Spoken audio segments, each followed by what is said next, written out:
Fala pessoal, sejam muito bem-vindos e muito bem-vindas a mais uma aula de Biologia comigo, o professor Gabriel. E na nossa aula de hoje vamos dar continuidade ao módulo de Biologia Celular, mas deixando de lado as membranas plasmáticas, seus transportes e, enfim, seguindo agora para o citoplasma e vislumbrando o que é de fato esse citoplasma e sua divisão. Pois é, ao contrário do que muitos pensam, citoplasma não é o fluido que existe no interior da célula. Não é a porção fluida que existe como matriz intracelular, como hialoplasma. Hialoplasma, professor? Citosol. Não conhece esses termos? Pois tá, relaxa aí. Hoje nós vamos ver o citoplasma, sua divisão e vamos dar um foco maior no citoesqueleto. Então, vamos embora?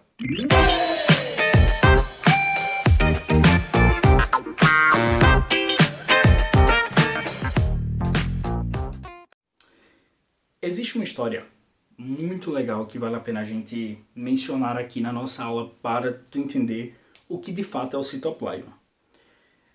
No passado, Albert Einstein foi passar um tempo numa casa que ele tinha mais reservada, que apresentava um jardim na frente.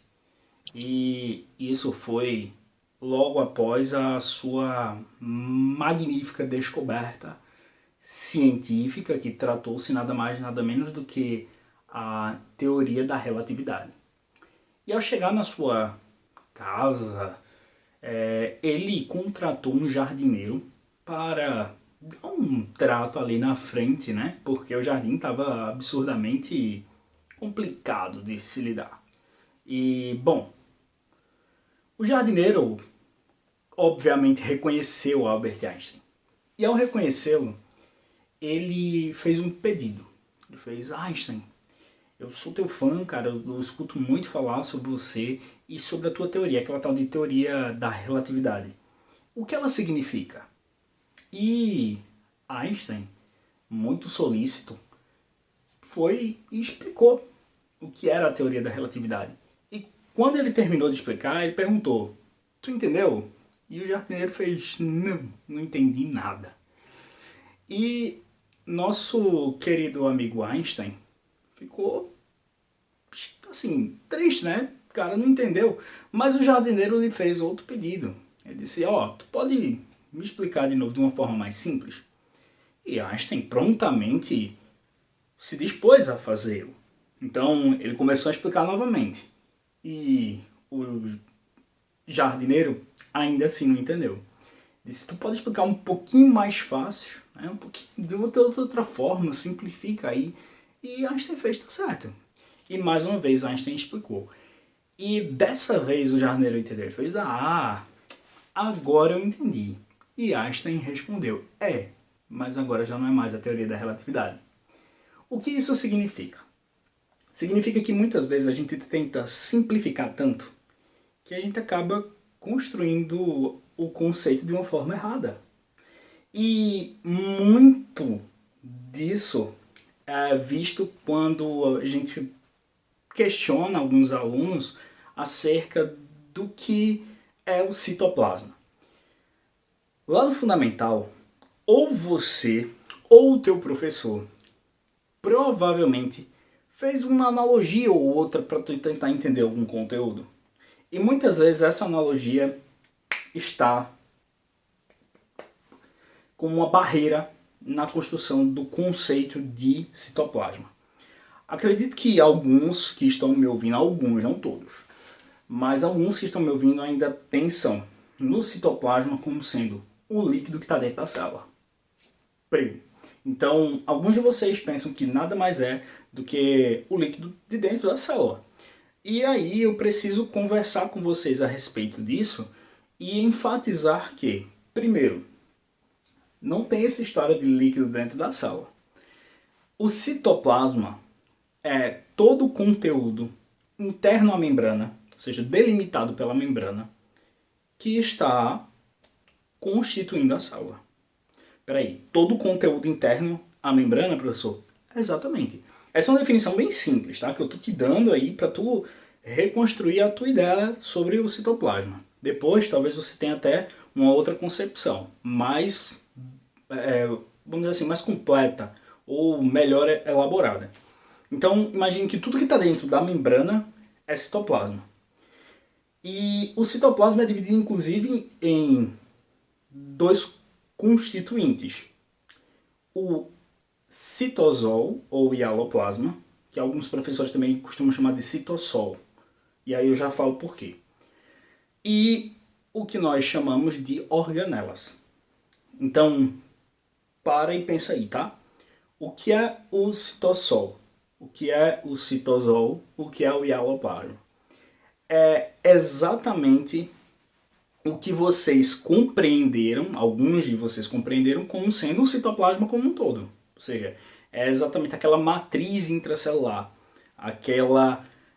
aquele fluido que você vê ali, aquela solução que você vê ali dentro da célula, onde estão imersas, né, as organelas. E as organelas, o que são? São, e aí é um ponto também difícil de se lidar, porque organela em si não tem uma definição. A organela nada mais é do que toda e qualquer estrutura de uma complexidade significativa que desempenha uma função importantíssima para o metabolismo da célula. Então, não tem, por exemplo, uma forma de você saber o que é uma organela de fato pela sua composição, por exemplo. Por quê, professor? Porque eu tenho organelas tão simples quanto o ribossomo, que nada mais é do que proteínas e RNA, e eu tenho outras organelas que são tão complexas quanto bactérias, como é o caso de nossos queridos cloroplasto e mitocôndria. Então, essas organelas têm uma complexidade tão grande que chegam a ser verossimilhantes às próprias células. E mais para frente, quando eu estiver falando dessas duas, tanto do cloroplasto quanto da mitocôndria, tu vai perceber que a Lynn Margulis, que é exatamente a autora da teoria da endossimbiose, acredita que possivelmente no passado, não, assim, enfim, é uma teoria, né? Mas no passado elas foram bactérias que acabaram sendo incorporadas para um organismo eucarionte. Então, dada a complexidade de algumas organelas e a simplicidade de outras, não existe um conceito da composição dessas organelas. O que é que toda organela tem em comum? Bom, a única coisa que toda organela tem em comum é a complexidade química e a importância para o metabolismo celular. Beleza?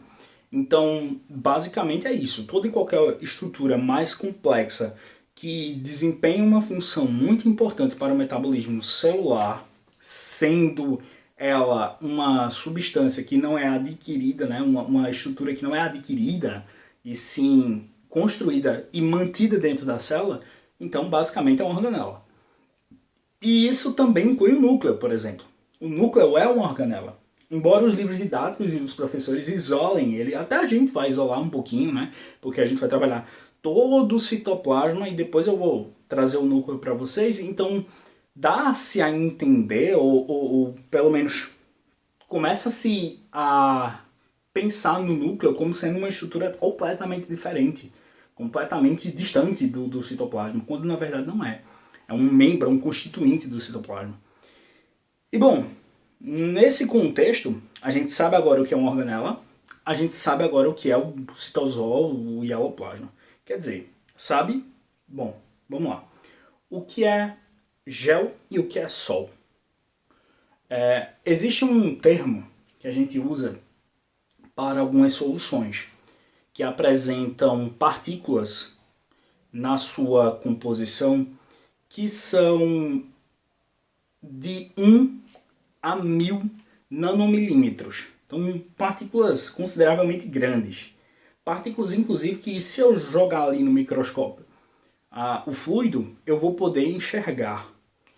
Então, essas soluções constituídas por solutos com com um tamanho considerável, né, e que não apresentam uma solubilidade tão alta, são consideradas colóides. E esses colóides são classificados como sol ou como gel, beleza? Eu não vou diferenciar sol e gel, porque senão eu vou entrar em muita coisa que é de química e eu não quero isso. Aqui a gente vai trabalhar mais a composição do citoplasma, né, os componentes fundamentais do citoplasma e a composição do citosol, para que depois eu trabalhe com o citoesqueleto. Então não vou me delongar nisso. Mas o Sol é uma espécie de colóide, ou seja, um fluido que apresenta solutos que, por seu tamanho consideravelmente grande, não será uma solução homogênea de fato. É uma solução heterogênea, embora engane visualmente. Mas se eu for lá para o microscópio, eu vou ver que de fato não houve uma solubilização tão eficaz. E nesse ponto, o que é o citosol? O citosol nada mais é do que o Sol, né? Esse tipo de colóide que está dentro do cito, ou seja, dentro da célula. Então, é o Sol da célula, é o citosol. E por que hialoplasma? Hialoplasma é um termo mais antigo, mas que deu, né, espaço para citosol, e de vez em quando você vai encontrar num livro didático, numa questão de vestibular, numa questão de Enem. Então a gente mantém aí a aula com o termo para que tu bote aí na cachola. Então já sabemos agora o que é o citosol.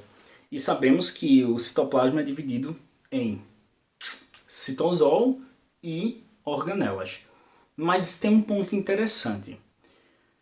Diante de tudo que a gente estudou até então das células, diante da composição da membrana e dos transportes que ocorrem através dela, diante da composição do citoplasma, das unidades que fazem parte dele, o que, diante de tudo isso, dá forma à célula? Interessante, né? O que vai dar forma à célula? O que vai permitir que as células sejam tão diferentes em caráter morfológico? Por que existem formas de células mais arredondadas, outras de bastão, outras totalmente, aparentemente não uniformes? O que são essas formas celulares distintas? São manifestações do que a gente chama de citoesqueleto. Então, o citoesqueleto nada mais é do que a estrutura que dará forma à célula e garantirá a sustentação à mesma. Então, eu posso definir, inclusive, 4 funções para o citoesqueleto. São elas: a sustentação, claro, um esqueleto, né? Então, o esqueleto da célula, cito, célula, esqueleto.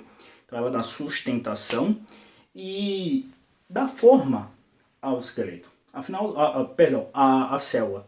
Afinal, se a gente pensar no esqueleto, né?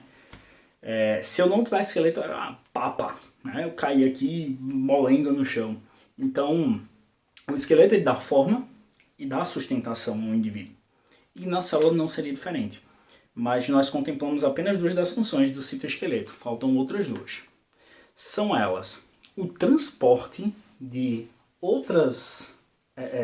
de algumas substâncias e até mesmo de organelas, principalmente de organelas.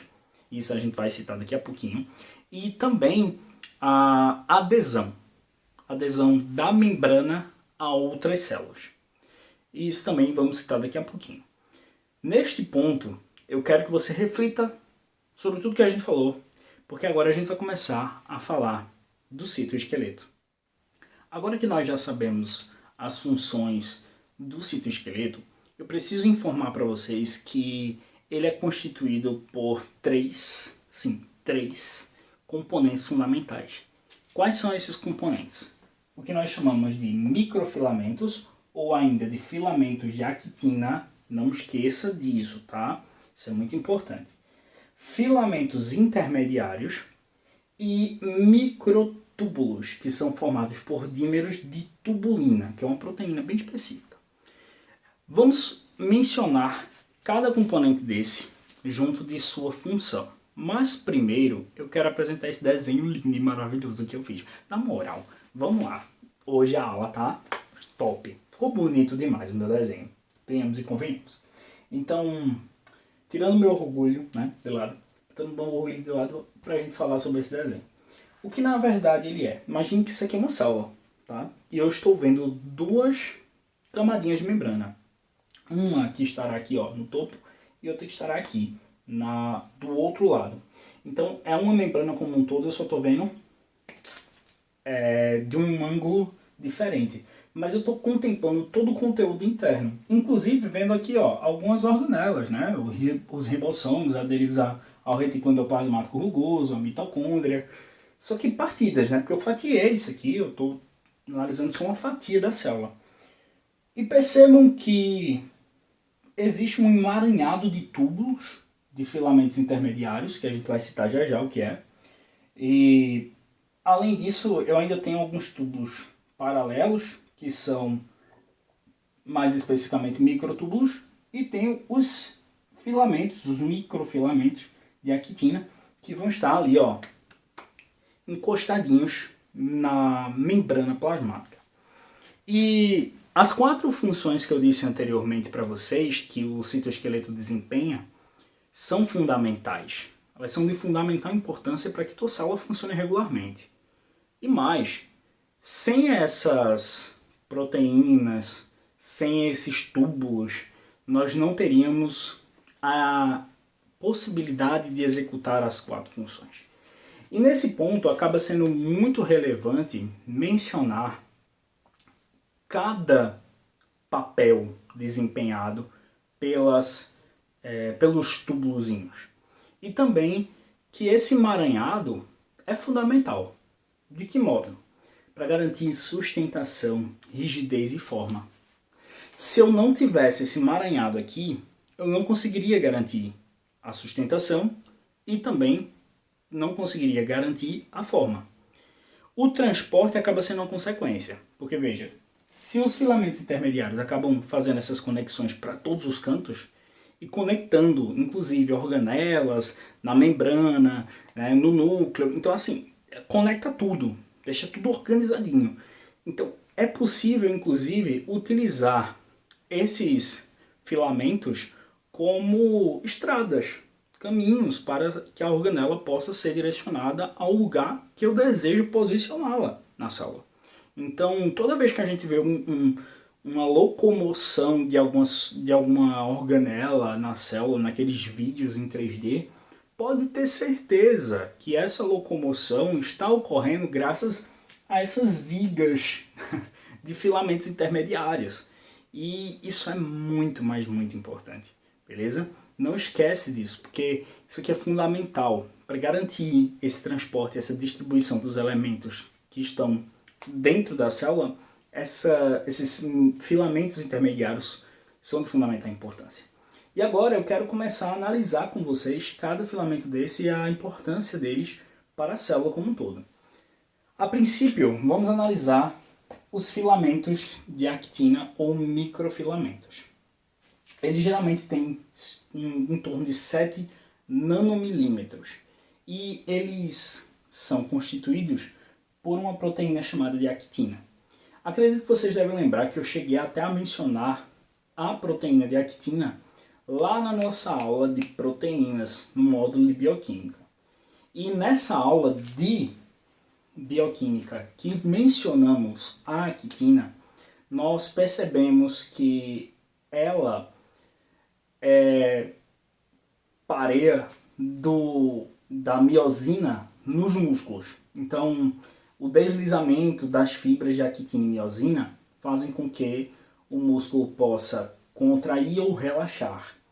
E esse deslizamento é muito importante no processo de contração e relaxamento muscular para que tu consiga desenvolver os teus movimentos, o teu deslocamento. Quase que eu falei uma coisa errada. Né? Então, o teu deslocamento e garantir as tuas funções diárias. Mas aqui, dentro das células como um todo, os filamentos de actina são muito importantes. Por quê?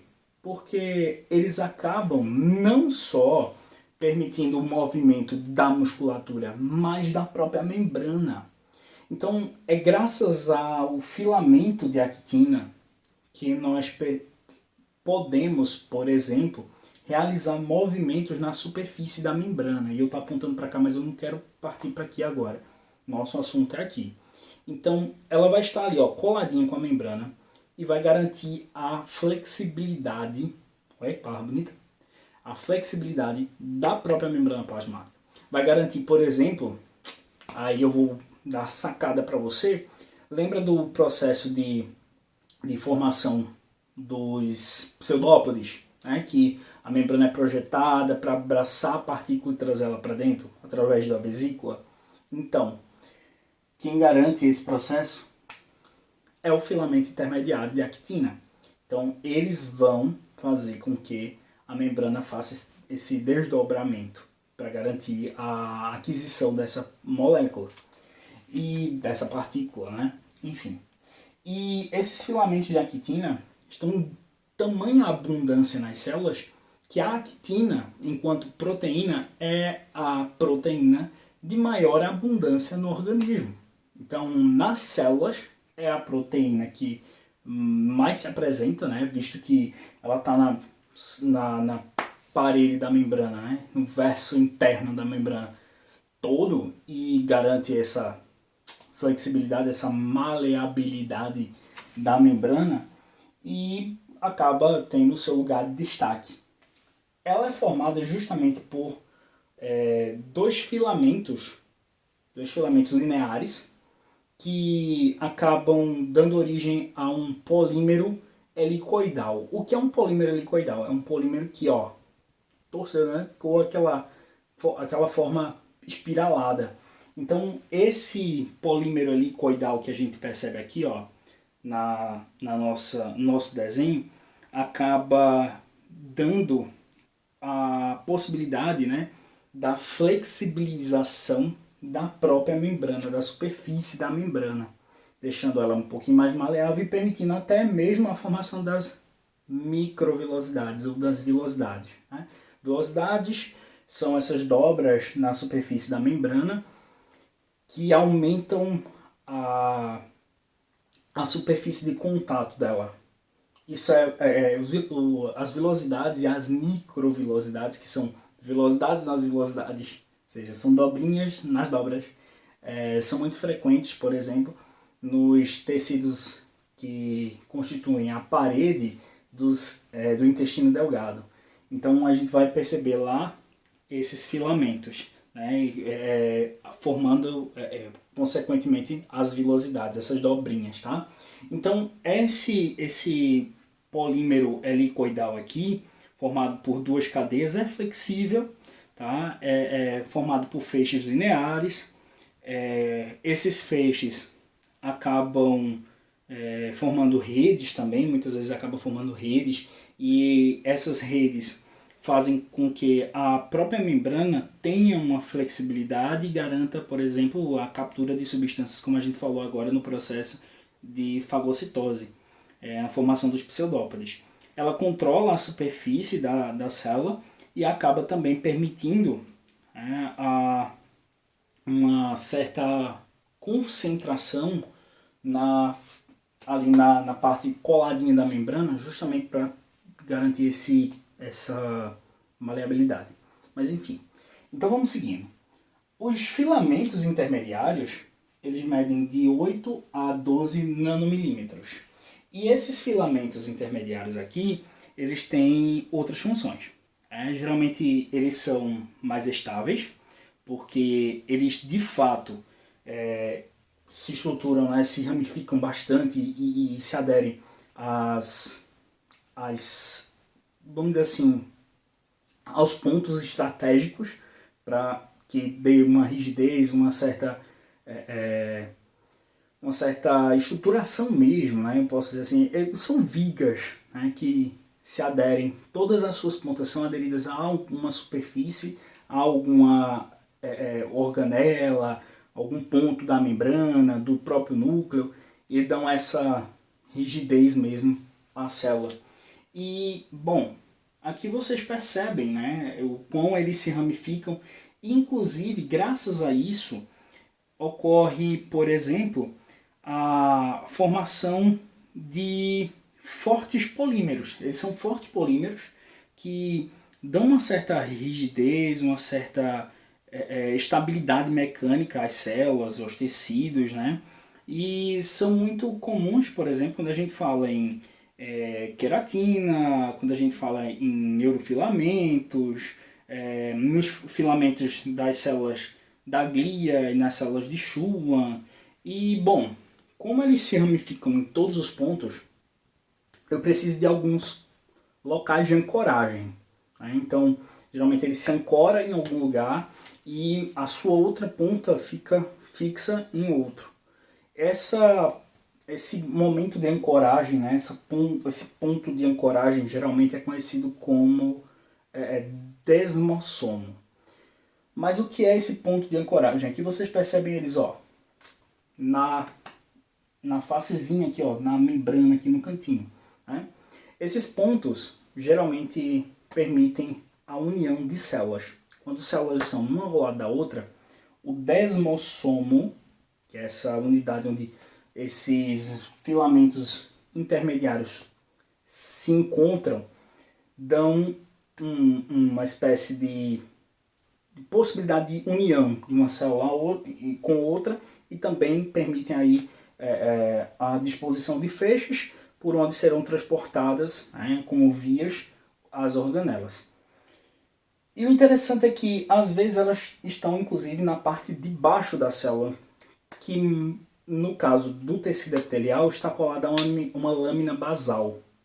E quando é na parte de baixo, não se denomina desmossomo, mas sim hemidesmossomo, tá? Hemidesmossomo.